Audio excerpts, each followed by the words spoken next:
of Genesis. You know, it's the same writer. The person who wrote Genesis. Are you following now?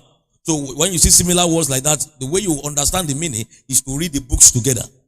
Okay. So in Genesis, in chapter 2, just see that. Genesis chapter 2, if you read from verse 10, you'll see that in the garden in verse 8 has been mentioned, the garden eastward in Eden. In verse 10, a river went out of that garden, that Eden. Are you there? To water the garden. Say river. It starts from the point where you begin to understand the meaning of rain in scriptures. Are you following now?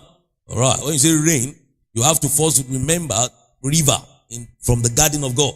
So the river went out of Eden to water the garden, and from thence it was parted and became into 4 heads. The name of the first is Pison. That is it which compasseth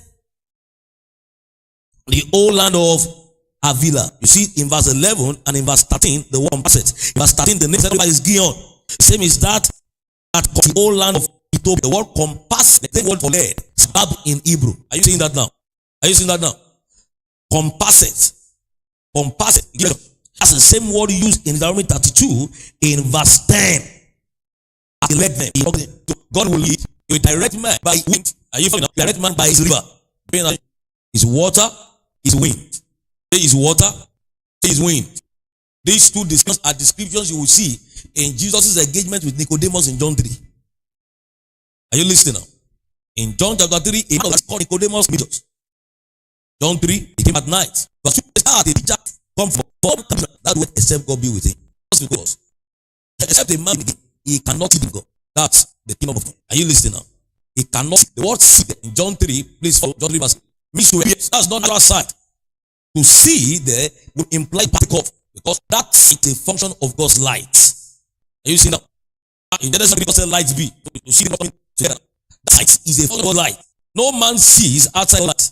In Psalm 36, he says, for with thee is the fount of life. Psalm 36 verse 9.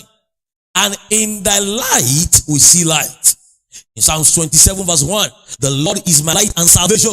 Whom shall I fear? The Lord is the strength of my life. Of whom shall I be afraid? So light is who God is, and that's what he gives to man. What a man can be him. I think that now. Light, I think one of those I came here, 17, arise and shine.